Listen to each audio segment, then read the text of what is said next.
Good afternoon friend. আমি আর আমার wife যাচ্ছি শিব চতুর্দশীতে বুলে বাবার উপরে দুধ চড়াতে। আর আমরা ফৌজি ক্যাম্পাসে থাকি, তো তাই আমাদের কাছে সবসময় সব কিছু থাকে না এখানে।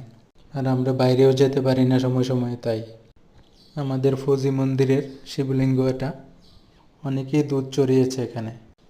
তাই আমি আর আমার ওয়াইফ এখানে গেলাম দুধ চড়াতে। দেখো আমরা কি কি জ্বালিয়েছে এখানে, আগরবাতি, আমি ধূপকাঠি জ্বালিয়ে পুজো করছি এখানে। আর আমাদের জন্য ভগবান এত স্যাক্রিফাইস করেছে আর আমরা ভগবানকে ভুলিয়ে যাই। তাই ভাবলাম একটু পুজো করে আসি মন্দির থেকে। কোনো বিপদে পড়লে আমরা ভগবানকে স্মরণ করি, আর না হলে আমরা ভুলেই যাই যে ভগবান যে আছে আমাদের পাশে।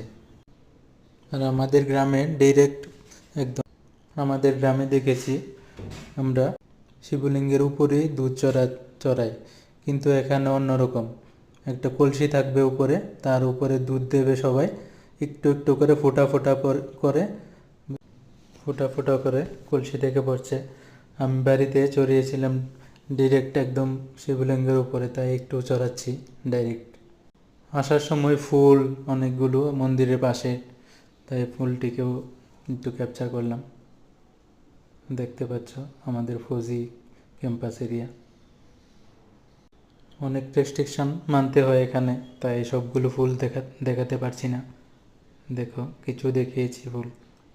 আমাদের পূজাও শেষ, তাই আমরা কোয়ার্টারের দিকে রওনা হয়েছি, আসছি আস্তে আস্তে করে।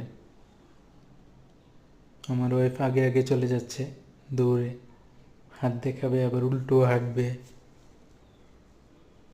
আমাদের ক্যাম্পাস এরিয়াটা দেখো, একদম ক্লিন থাকে সবসময়।